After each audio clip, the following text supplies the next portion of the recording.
this really does sum up the Jewish world in which we live. You're not allowed to buy a kitchen knife online or anything of that nature. Nothing to do with like sharp, pointy things. But you can buy a mortar shell. A mortar shell.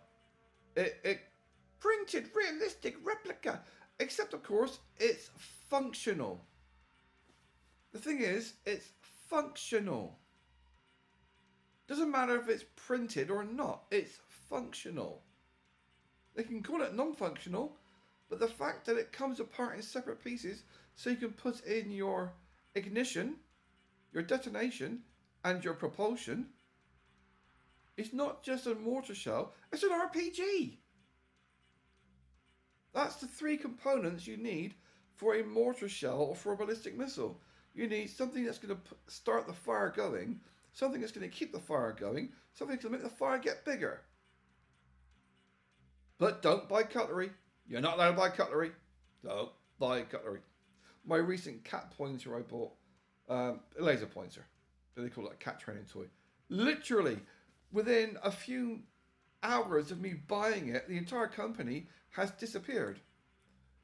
It literally processed. Let's have a look. Where are we? There we go. I received this 2 days ago. And it no longer exists. 2 days later, the entire company has been deleted.